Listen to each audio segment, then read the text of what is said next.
Welcome to another episode of Growth Hacker TV. I'm Bronson Taylor, and today I have Ruben Gamez with us. Ruben, thank you so much for coming on the program. Hi, thanks. Thanks for inviting me. Absolutely. Now, Ruben, you are the founder of Bidsketch, and the Bidsketch story is really exciting. There's a lot of twists and turns in terms of growth that I think our audience is just going to love. But let's start at kind of the beginning. What is Bidsketch? So Bidsketch is a web app that's used by freelancers, consultants, and agencies to create really professional-looking client proposals. Okay, so it creates proposals.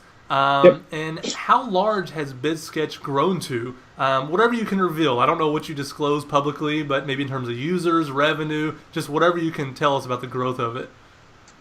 So I don't like to talk about users because I don't know, that doesn't really mean anything to me. You'll hear people talk about I have 500,000 or a million users, but they're talking about all the people that just register for an account. How many of those are actually active? More importantly, how many are paying, right? Mm-hmm.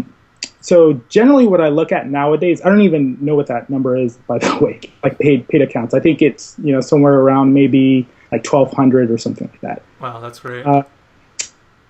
But generally what I'm looking at nowadays is growth. That's what I look at. So now it's growing at about $1,000 to $2,000 a month. Oh, that's great. And your plans range in price. Is it from $9 to $49 or something like that? Is that the range right now? No, it's from $19 to $99. Ah, gotcha. So double both the numbers I just said. Yeah, actually, for a long time it was at $9 up to this is really low, up to $19 a month. So $9 and $19 a month. I changed my pricing so that the $19 a month plan became $99 a month. So nothing changed other than price. And then the $9 a month, became $19. Gotcha. And towards the end, I got a lot of questions about pricing because you've learned a lot about pricing kind of through Bidsketch. And that's one of the things on this show that I ask entrepreneurs about pricing. And there's a lot of question marks. There's more questions than answers in terms of how to do it. So that's why I'm really glad that we have you on. But we'll get to that in a moment. So let's talk about the launch of Bidsketch. Because the way you launched it was very methodical. We get some people on the show that is very methodical. Some people it's kind of, just putting it out there, seeing what happens. But yours seemed like there was a lot of thought put behind it. So what year did you launch Bidsketch in? It was late 2009. All right, so we're in late 2009, and the first aspect of kind of growing anything is testing the market, validating the market, seeing if there is a possible market there. So what did you do with Bidsketch to kind of test the market out in 2009? So I did three things, I would say. First thing was I jumped on the keyword research tool by the Google keyword tool that they have that tells you how many people are searching for certain keywords and phrases. So I searched for proposal software, which is what my product is, and I didn't find, there was nobody searching for that, right? Which was a bad sign, but I kept looking for related keywords. So I saw that people were searching for proposal templates, which was close enough.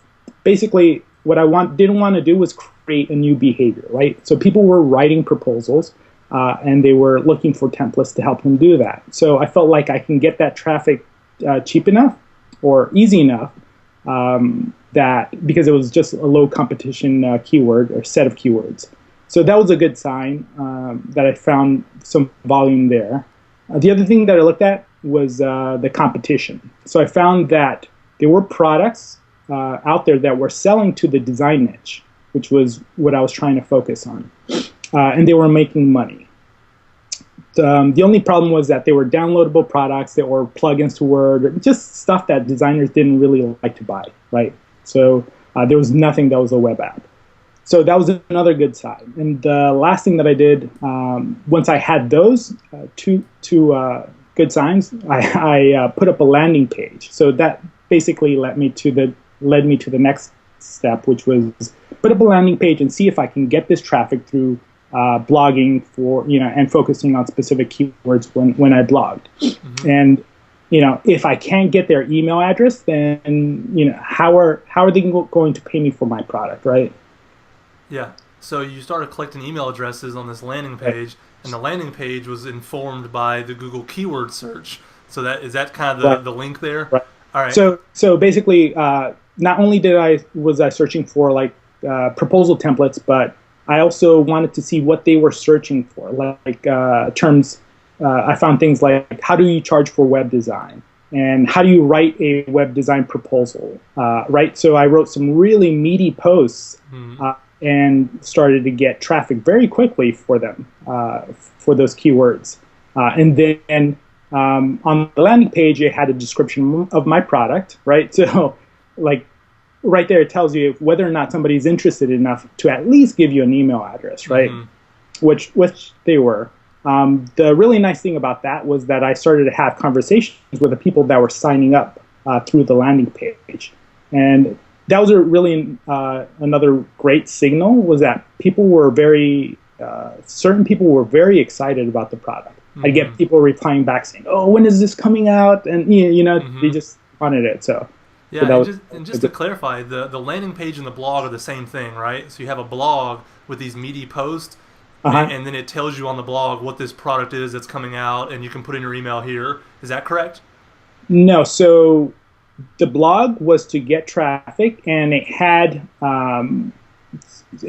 almost like ads to that led, or links that led people to the landing page. I gotcha. Okay. So I was routing that traffic to the landing page. Okay, that makes a lot of sense. So was the blog, did it have the brand name Bidsketch on it, or whatever name you were using back then, or was it just like a totally like random blog about designer stuff that happened to have ads for this other product? No, it was like the Bidsketch blog, but it wasn't Bidsketch back then. I've changed the name of the product like 3 times. I'm so bad with naming. It was like Earthling Soft or something like that. I don't remember what it was. Well, Bidsketch is much better. So good job. Yeah, I like Bidsketch a lot, and I love the logo now too. I think the logo, the feel of the word, I think you have a really good brand right now for what it's worth. So you started collecting email addresses kind of through this blog, and the blog was built on the Google keywords that you knew you could get traffic for. How many emails did you end up getting here? Or first, how long did you have that blog collecting emails? And in that period, how many emails did you collect? So I had the blog up for, it's hard to remember exactly, but it may be like 6 months or something like that, right? And if you look at the very early posts on the blog, I didn't immediately start focusing on those keywords because I didn't know what I was doing. Like, it was all brand new to me at that point in time, right? So first, there's some like random posts focusing on like other keywords. I just wanted to see if this SEO thing really worked, right? And it was working. So then later on, I started blogging about the right things. But I had it for about 6 months. I ended up collecting about somewhere around 300 emails. Yeah. So not a lot, but it was a lot for me at that point in time. Like nobody knew me, you know what I mean?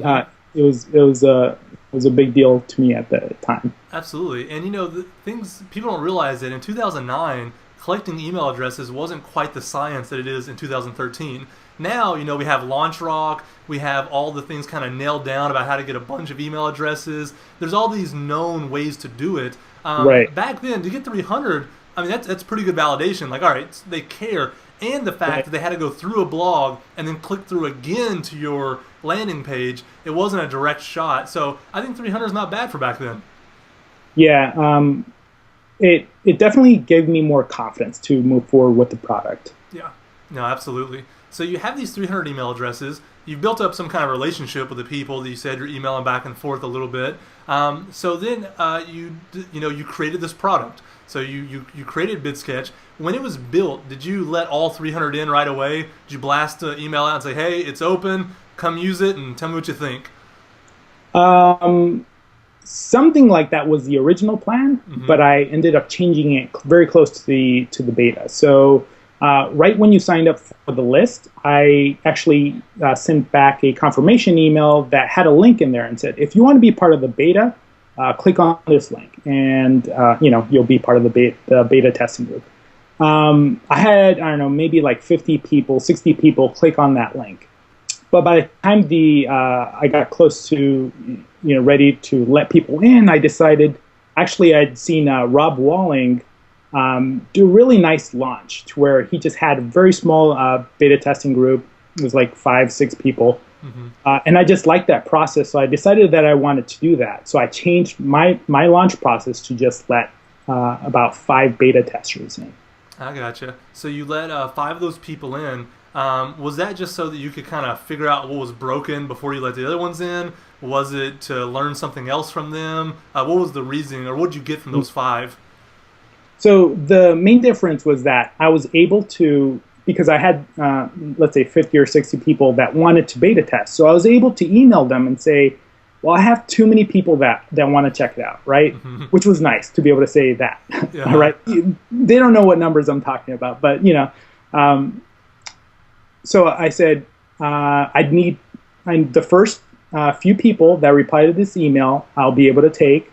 But you have to also give them something to agree to, right? So this is the timeline. These are the things that you need to look at. This is what you need to report. So it will just let me really define how the beta period went, how much work they put in, mm-hmm. and that the feedback was really great. Because if you just let everybody in, then some people will look around, may test something, but only a few of those people are actually going to bother to write you and give you good feedback. Yeah, so you kind of use the psychology of scarcity to make them feel like they were a part of a special group, so then you could demand more of that special group, which is really rigorous testing of your code. Right, exactly. Yeah, that's great. And so you had those people in. Did they uncover anything like astonishing, or was it just, they told you a few bugs and it wasn't really a big deal? Or did they really shape kind of the direction for the next people you let in? So it was mostly just a few bugs. Mm-hmm. It wasn't anything crazy like I had to rewrite anything major or anything like that. It was helpful because it definitely told me I was heading in the right direction, and I had a product that solved their problem. Gotcha. And then there were a few features that I left off. And I wasn't sure whether or not they were necessary. I had like tabs that said, so ghetto. It said like coming soon and stuff like that, Mm-hmm. And they were okay with it. They didn't miss it. So, that was like, okay, cool. I can launch with this sort of really slim set of features. Gotcha. So it wasn't just for them to tell you what was wrong. It was also what they weren't saying that you were listening for. And they weren't complaining about certain things. So you knew you were okay to kind of move forward. Yep. Yeah, so that's a great kind of thing you did to kind of ensure that there's growth potential after that first 5 group. So after the first 5, you have 295-ish email addresses left. So then, did you blast it out to those people and let them come in?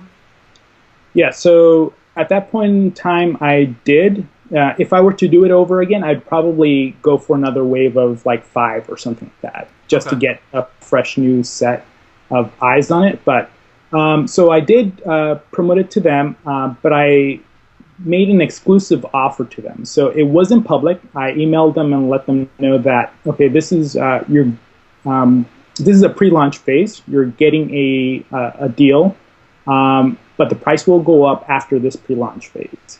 I gotcha.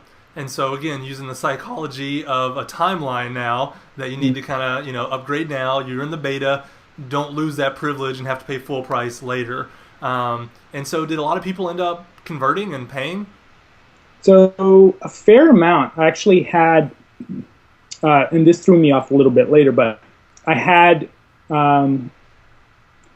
like 20, 22, 23, something like that. People sign up for the paid account. Mm-hmm. So paying customers in the 20s, and I had 2 plans. I have a free plan and I had a paid plan. And I don't remember how many, but I had less people signing up for the free plan. Yeah. And I think what you're saying there is so key because, I do the same thing with products that I launch. Take Growth Hacker TV, for instance. We had a beta list, and I let people in 100 at a time, and so that I can test different, psychologies. I can test this offer, and then I see how it performs. And then I let another 100 in with a different offer, and I do that until I'm through the entire list. And by the end of the list, my conversion rates are through the roof because I figured out exactly what they want in that email and exactly what offer is going to convert. And so I think that's just a great plan. I use it personally. That's how I let people into the product. And I think you're right. You let 300 in. I think letting in smaller groups and learning from them is even better. When you Right. can do that. Right. Yeah, definitely. No, that's great. And so you let in those 300 people. You saw really high conversion rates. I mean, to have 20-something paying members, I mean, out of 300 emails, that's awesome. And I know you said it threw you off a little bit later, and I think we'll get to that when we talk about pricing later, because I think you learned a lot about pricing and you can talk about how that threw you off. But since that initial kind of 300 people came in and you had those initial paying users, you've done a number of things from 2009 until now to try to grow your product. And so I want to go through this list of things that I've seen you talk about online before that you've tried, and you just kind of walk us through maybe why you tried it and how it worked. One of the first things you did, which is kind of crazy when you think about it, is you acquired a competitor so that you could get better design and better SEO. So tell us about that a little bit. Yeah, so this was during the beta testing period, it was totally unexpected, but I was monitoring the Flippa, the site called Flippa. It was called something else at the time. I don't know if you're familiar with it, but it's basically where people post their websites and products and all that stuff and try to sell them. So I was monitoring that site probably and I still look at it every once in a while for this reason, but to see if I can buy a site that has the right type of traffic, right? So you just, because there are a lot of sites you can get on there for really cheap. So I came across another web proposal app, which is nuts because there weren't any, zero, right? Mm-hmm. They had just launched. It was a month old, and they were for sale already. So the price that they wanted was too much. I couldn't afford it. But I decided to just email them and just start a conversation, right? We got to talking and we had a good conversation going, and basically the auction ended and they didn't get offers at the price that they wanted. The guy actually came back to me and said, hey, maybe we can work something out. So after a lot of negotiation, we were able to come down to a price that I was able to afford, which wasn't very much, right? Because I don't I didn't have any money or much money. Mm-hmm. So, but the site was beautiful, just an amazing design. The guy who designed it just is a great designer. And they had links from, really great sites like 37 Signals and all this, stuff. So it was worth way more than I paid for it. Mm-hmm. The value was there, but they were also good, I think, with selling it to me because they liked the direction that I was going in, Yeah. So, no, that's great. So you end up acquiring a competitor while you're in beta, and mm-hmm. you acquire them so that you can get better design. So you end up using their design, and then you get all their SEO stuff as well. Yeah. So I launched with their website. I was in the during the beta period. I did not have a website, so I was literally looking at WordPress templates, and my design at that point in time was terrible. It was just so bad. And my app design was still not that great, but one thing I could immediately use was the design of their website, which is really nice. Yeah. So I just did. I just, changed the logo and slapped it on there and, used it. That's such a great story. I know it's hard to quantify something like that, but how important do you think that was to your success? Do you think it was just kind of an accidental thing that didn't matter, or do you think that's really pivotal?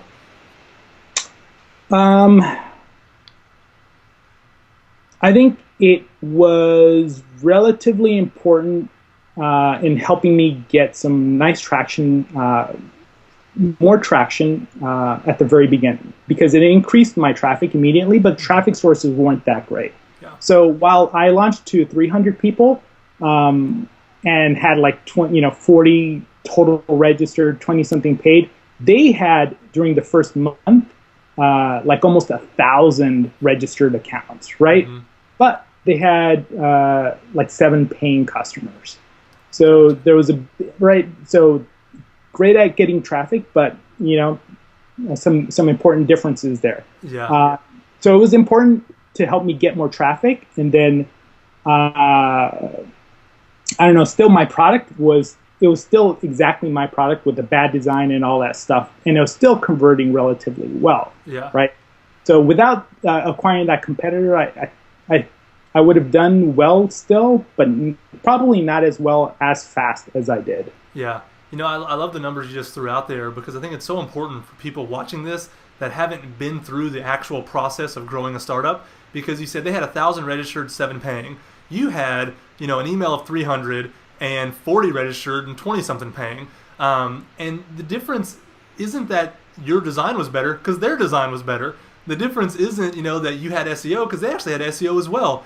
The difference is psychology, pricing, what you're actually doing with those people. And people underestimate the importance of what you're doing with your audience in terms of monetizing them, not just, I have a beautiful product and it's better than competitors, so obviously I'll make more money. Not necessarily so. There's so many other things that go into it. So I love that story for that reason alone. Right. One of the other things you tried was you kind of learned after launching the product that you wanted to recreate the initial onboarding experience. I heard you say online that you didn't feel like you were helping them use the product fast enough. Tell me about that a little bit.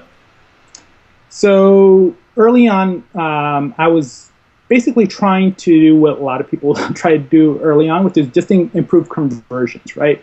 And looking back, my conversions weren't that bad. They were pretty good. They were decent.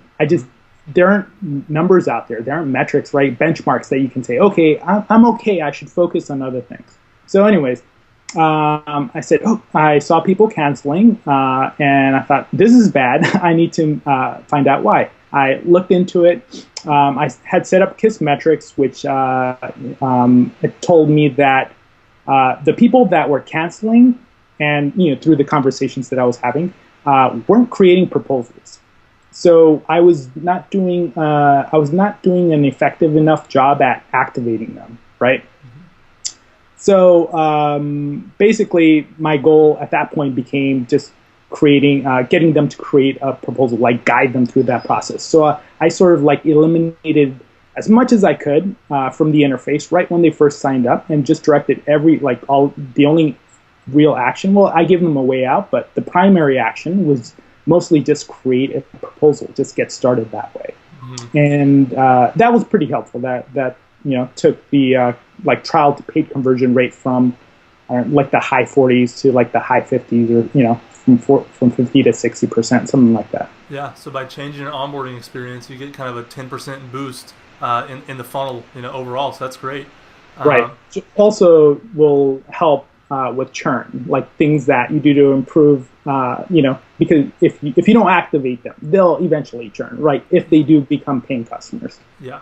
No, that's great. No one's going to pay for a SaaS product, for months and months and months if you don't activate them eventually. You probably have to activate them really soon, but they'll eventually cancel no matter what. And, we've had people on the show say that before, that, one of your goals is to help them use the product in the way that you promised them they would use it as soon as possible. Like, I think that's what Dan Martell said, help them, see that your promise is true as quick as possible, and then you'll have a better chance of really retaining them. One of the other things that you did, and kind of one of the things you tried to grow, is you integrated with larger products. So I heard that you integrated with FreshBooks and Highrise. Tell me about that a little bit. How did that integration, what does it look like? So I integrated with both of those products, and I made sure to create really nice integrations. Like a lot of people that create integrations will just import contacts or something like that and call it an integration. Mm-hmm. So I wanted these integrations to fit into their workflow, right? So I do this with all the integrations, but so that they can not only import contacts, but they can convert a proposal into an invoice with all the pricing items, and basically just make it fit really nicely into the customer's workflow. And this was important because then when I reached out to FreshBooks and Highrise, the 37 signals, and I created a landing page for each one of those integrations with a nice video and stuff, and showed them, hey, we just integrated with you. Here's the landing page. Here's what we're talking about, and it's a really thorough, meaty, integration, right? Mm-hmm. They were actually more likely to just blog about it or tweet about it or whatever, than than if I would have just been another integration. So FreshBooks ended up emailing their entire list, and Wow. which was like in the millions at the time, right? And I was at a conference. I remember looking at my phone, and I was getting signups just one after the other. Like, I was at that point asking for a credit card up front. And I was just getting so many signups. I thought somebody hacked my server. I was like, this is what's going on? Something's wrong. Like, this is not. And I find out it was them. They had to email their list. And then with Highrise, they put out a nice tweet. They wrote about it on the blog. So that was also pretty good. Yeah, no, that's great. So if you're going to do partnerships, if you're going to do integrations, be prepared, do it right the first time, and then reach out. Is that kind of the takeaway there? Right. Yep. And just make it easy for them to promote it, right? Like if you just do a lame integration, like, oh, we just import your contact. That's hard, right? Like I had a conversation with the head of marketing at Harvest, and we were talking about that. And she said, oh, this makes it so much easier. She literally said that, right? It's easier for me to send to my list, which they did, because it's a real, there's a lot of value here. Yeah. Is that a part of one of your strategies now, is just finding new integrations? Because that works so well. When FreshBooks sends it out to millions of people, when 37 Signals blogs about it and tweets about it, do you just like consistently do that now, looking for new people to integrate with? I let my customers tell me what integrations they want. Like when I get a lot of people asking for an integration, and then obviously the ones that have a big customer base and are more likely to promote it to their customer base, I put to the top of my list. There you go. I gotcha. Now you also created a deal with AppSumo. It's kind of a one-time thing. It's not something that's repeatable, week after week. But how did that work out for you? Was that a net win for you? Yeah, that was really great. Actually, I've done 2 deals with AppSumo. The first one was better than the second one. But what I saw on both deals was that there were a lot of people. They have such a huge list. There were a lot of people that actually signed up for the product for Bidsketch that didn't buy the deal. So yeah, there were a lot of people that bought the deal, but there were a lot of people that just went to my site and just signed up for regular plans. Great, yeah, they just have their list. I don't know what it is. It's like 700,000. It's just ridiculous nowadays. It's Yeah, and it's it's nice. a really high qualified list of people that might need proposals, and so that's great for you. Right. I think the difference between the first deal that I did and the second deal that I did was that the first deal was I was giving away a lot more, and the second deal that I was just being more conservative with my deal, and that was a mistake, because the value is not in the one-time sales of the people buying the deal. The value is in the recurring revenue, right? So the people that are signing up to the regular plans, and you're going to get that. Right? You're going to get that basically if they promote it to the list, and they're more likely to promote it to the list and for a longer period of time if you give away more. Yeah. That's what I learned. No, I've learned the exact same thing. Earlier when I told you I send out the beta emails 100 at a time, what I finally realized was that give them a deal that is as high a percentage as I possibly can, but lasts for shorter amounts of time. And that's better than deals that last longer amounts of time with a lower percentage. So now the deal that I send out with my beta invites, or I have been, is 75% off for the first month. So that way I can get a credit card on file, and then they'll come in and use the product, and if they love it, they'll stay around. But I got over the initial hurdle, which is getting a credit card on file, so do all I can up front to get over that hurdle, and then earn their support on the back end by giving them a great product and interviews like this. So I think it's a great idea. What have you found in terms of how much you need to give away? You said there's a difference in the first deal and the second deal. Right. What were the 2 deals? Do you remember? Yeah, so the first deal was kind of interesting. This is something that I got from Heat and Shaw. And basically, I launched with a free plan, but I removed the free plan later on, right? So I didn't have a free plan. But an interesting strategy that he has, or that he's used, that I sort of copied for this deal was don't have a free plan, but that people can publicly sign up for on your site, but actually have it so that you can use it to promote with partners or whatever, and give that. So you're giving away a lifetime account of your product, right? A lifetime plan for your product. So it's valuable because you can't sign up for that plan, even though it's what you would probably call the free plan if you had a free plan. I gotcha. Yeah, so it was a lifetime account for, I don't know, $75 or something like that. And that was the first deal that you did?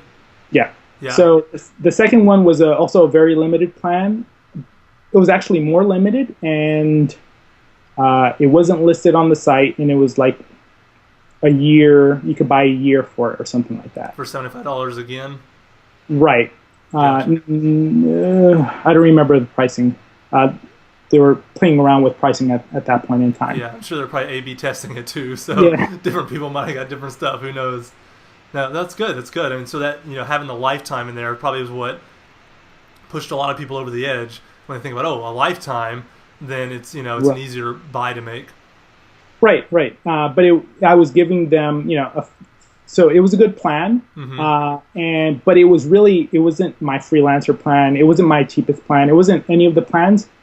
It would be what I would call a free plan if I had a free plan. I gotcha. No, that makes a lot of sense. Another thing that you've done is actually cross-promote products with other people that have an email list. This is something I've done before, and I think it's a great idea. Tell us about it a little bit, how you did that. So basically just reached out to a lot of other founders that had products that were aimed at the same audience as me, where there was just a lot of overlap, and asked them if they would be interested in promoting each other's, our products to our lists. Giving each other a deal to do that.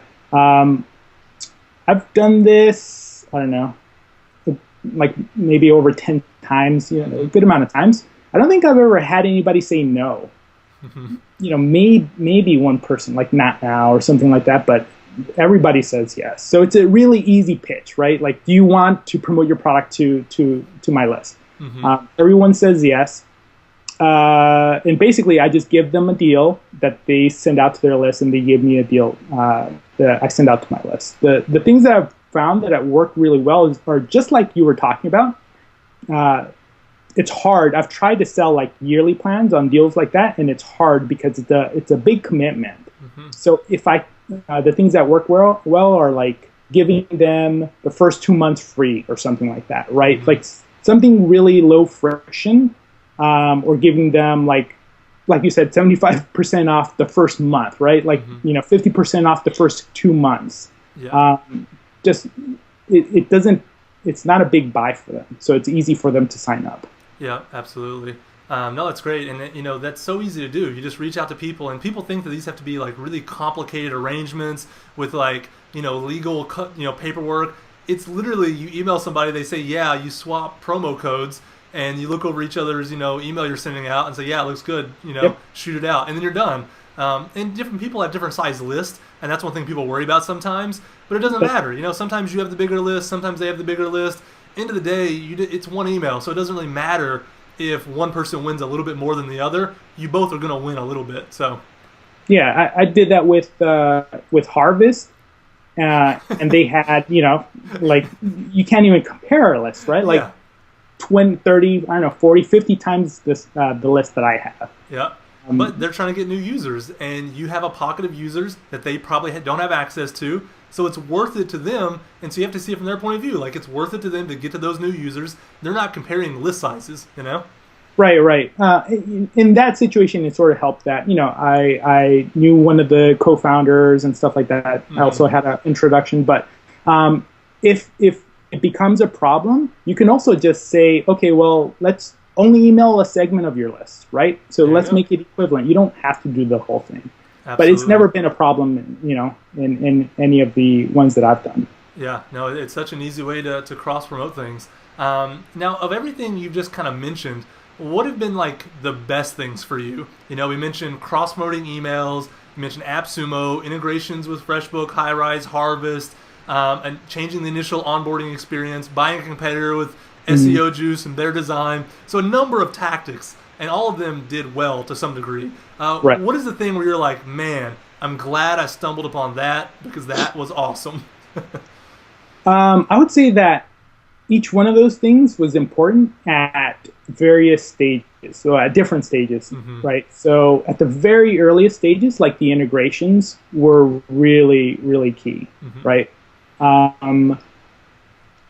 Yeah, then after that, a little bit after that, the cross-promotional deals, like once I started to get a little bit of scale, the cross-promotions were great, really great. So it just depends.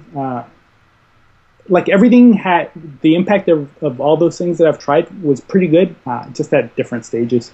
No, that's great. Now let's talk about pricing a little bit, because you've actually written blog posts, I think on Rob's blog. You mentioned Rob Whaling earlier, and you've actually written a piece for him. Is that right? Yeah. Yeah. I thought that's where I read it. And you've talked about like what you really learned about pricing and how important pricing is really. So you mentioned your free plan. And, earlier when you mentioned the email, there was a free plan. And then later with AppSumo, there wasn't a free plan that you could view, but that's kind of what you gave them as the lifetime. And now, as you look at the site, there's no mention of a free plan. It goes from 19 to, 99, I think you said. And so what did you learn about your free plan kind of throughout this journey? So I launched with a free plan because a lot of people had them, right?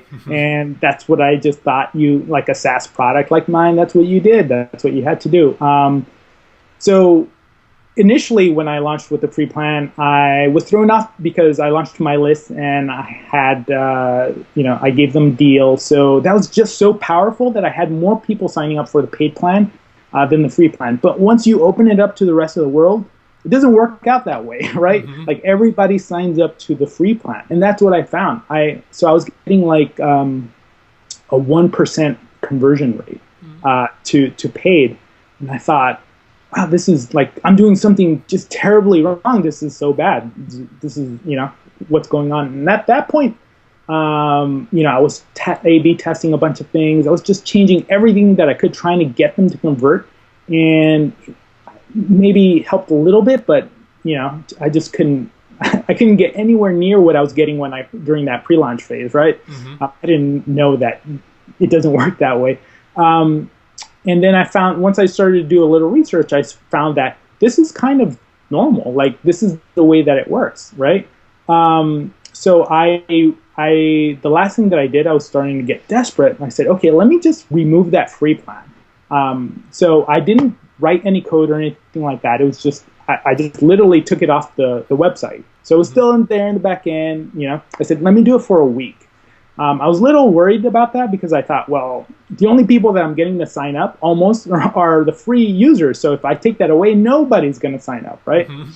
But I took that away, and what do you know? People started signing up for the paid plan. And so I saw like basically 10 times the amount of people signing up for so it was like an immediate 10x increase, right? Yeah. And like you mentioned pricing. Pricing is one of the easiest things you can do. Like when we're talking about growth, you want real growth, like right there, change your pricing, increase it. Seriously, it's one of the easiest things that you can mess with. I've done it twice and have had really great results. So it's just really one of the easiest and best things that you could do. Yeah, no, that's great advice on the free plans. Because think about it from the user's point of view, and this is for the audience here that's listening to this. Somebody's coming to your site, they come to Bidsketch, and they have a need. They need to be able to write proposals without a lot of headache. And so to them, they're willing to pay, but if they see the free option, they'll take it because it might meet their needs enough, and they're not going to give you money for no reason. And so instead of, tinkering around with the psychology of upgrading from free to a paid, you're already meeting a need they have, just make them pay for it, and then you get to skip that entire process of pushing them into a free plan, and they're not bummed out about it because it's still filling a need and it's worth the money. Right. And so people don't realize that. They think that, it has to be some other way, but, removing a free plan is a great idea. I like that so much. Now, you also learned a lot about how many features you should list below the plans. So like, here's the $19 a month plan, and here's all the features. Here's the whatever a month, and here's all the features. What'd you learn about the features and benefits that you list there? So, well, I tested this early on. I don't remember at what stage I tested it at, but basically, I just tested adding a whole bunch of features to each of the plans against just showing the core features, right? And having more features just led to less signups. It was just more confusing, more for them to analyze. So recently, when I changed my pricing, I said that I started out with I eventually had $9 plan and a $19 plan. Now it's $19, $29, and $99. I went through this exercise again, like changing around my plans and pricing and experimenting and listing features and stuff. That was one of the key things that I learned during this whole process. Like, basically make it as simple as possible to eliminate them having to think about whether this plan is better than that one. Make it just really simple for them to see a plan that they identify with, right? Like, it used to be basic and premium. Now it's freelancer, studio, and agency. Okay, I'm a studio. I'm an agency. So they self-select, right, immediately, and there's not much that they need to think about when they're selecting the plan. Yeah, and it's good to name things like that, because I've heard of stories where people select the highest plan because they don't want to go to their boss with a freelancer plan because it makes their whole business seem, small potatoes. So they'll buy the agency plan because they're an agency, not because they actually need the features. Right. One of the last tests that I did was just the names. So the pricing was the same and just the names, right? Everything was the same. And just because of that, I had more people signing up for the two most expensive plans.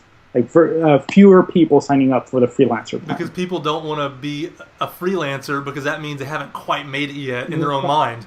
Right. Yep. That's great. What'd you learn about kind of price anchoring? Because I know, you said your highest price is $99. My guess is that's there's fewer people on that than the other two. Do you have that high price just to push people toward the middle one, or do you actually push that one? Is that a big plan for you?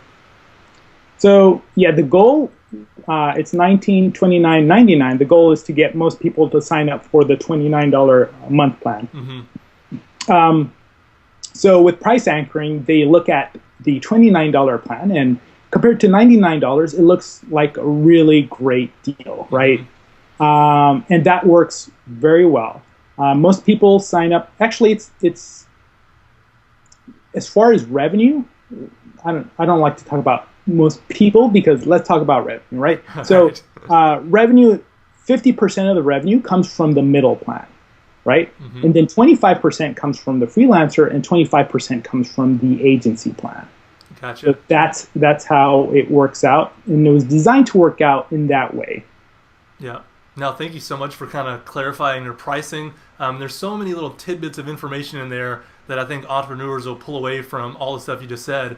A few last questions here. One, sure. You mentioned earlier Kissmetrics and how you use them to track things. We actually had Neil on the show. What else do you use? What other tools do you kind of use to track your conversions? Is it in-house stuff? Is there any other off-the-shelf software that you use? Because people watching this are always trying to figure out the best way to get the data and the best ways to interpret the data. Yeah, so I use Kissmetrics for a lot of my stuff. I use Dig My Data also. Okay, I haven't heard of that one. What is that? That one, it's an interesting analytics app. I like it because it lets you sort of track things that are kind of difficult to track. And it actually will import your email, so Gmail, right? So there are certain emails that I tag with a label automatically. I have a filter. So Dig My Data can count those and add those to my charts, right? And I can compare them and see a correlation with, okay, well, support emails are up, cancellations are also up. Like, these are related somehow. Let me dig a little bit further. But it's really great for just basically being able to analyze a lot of different types of data sources that are typically hard to put together into one area. Yeah. So you use KISS metrics, dig my data. Anything else in your toolkit? Optimizely, but I tend to use Optimizely together with KISS metrics because I've just had it happen too many times where just using Optimizely by itself gives me so it'll give me the correct result for the first layer, so the first step in the funnel, meaning that more people take the very next step, but it doesn't always mean that those people end up being paying customers, right? I gotcha. So I tend to use that together with KISS metrics. So mainly Optimizely, Crazy Egg, dig my data. Crazy Egg is great for like heat maps and stuff like that. Yeah. There's also another product called Inspectlet. I don't know that one either. And that one does heat maps as well, but what I really like is that it records the mouse movements of people, so you can actually do sort of like a video playback of their sessions. Out what's going on. Yeah, I want to try that. What was it called again? Inspectlet. Inspectlet. All right. Yeah, that's great. Let me ask you a couple high-level questions here to close out the interview. You know, you have been through the process of growing a startup, a bootstrap startup. You've grown it to a sizable number of, paying customers. And you see other startups, coming out every day, launching, trying stuff, doing stuff. What do you think that most startups or mini startups get wrong in terms of growth? The same way that you got a lot of stuff wrong until you actually figured it out. But what do you see them get wrong a lot when you look at the landscape now? So the one thing that happens a lot whenever I'm talking to somebody about their product and they're having difficulty growing it, it's always the same. I ask them, who's your customer, right? I always start with that. And they're just not specific enough. They say, like small businesses or something like that, right? That's everybody. Like, like how do you reach them? Like what small businesses? How do you? So they'll ask advice on how to grow their product. And if let's say I'm brought in as a consultant and I'm told, okay, we sell to small businesses. Okay, like I need you to be more specific than that. So then I ask them to be more specific, like what small businesses are getting the most value out of your product? Which ones will pay the most, right? Which ones recognize the value? So then they have to start thinking about it, but that's a mistake. You should have that already identified, right? Yeah. Like you should know who exactly is your customer. So that you know where they hang out, where you can reach them, and how to reach them. Yeah. Right. It becomes just so much easier to get customers if you're able to very, very clearly identify who they are and focus on a niche. Like I focused on designers initially. It's easy. All the designer blogs. Like that opens it up versus like saying, oh, freelancers and consultants and agencies, like all freelancers and consultants and agencies, that's better than small businesses, but it's still, it's still harder, right? Like which ones, kind? And you could have seen that, with Bidsketch, it would be so tempting to be like, well, we're proposal software. Anybody can use us. Right, let's just go after everybody. And yet you focused almost arbitrarily on a group, even though it was a good product for many, many other niches as well. Right. So I still get like plumbers and different, right? That still happens because there's, they're willing to try something that'll just solve their problem. Yeah. But people are just too afraid of like focusing just on one niche, which I think is a problem. Yeah, because when you really focus on one niche, you can get really creative about customer acquisition. You can go down that rabbit hole and try a lot of different things within one small category of people, and then you stumble upon kind of a honeypot, like, wow, I can get a lot of new customers through this channel because I was willing to focus on this particular niche of people. So I think that's great advice. Now, you may have already answered this with this last question, but I'll ask it anyway as kind of the final question here, is what advice, kind of high level, take it anywhere you want, but what advice do you have for anyone that's trying to grow their startup?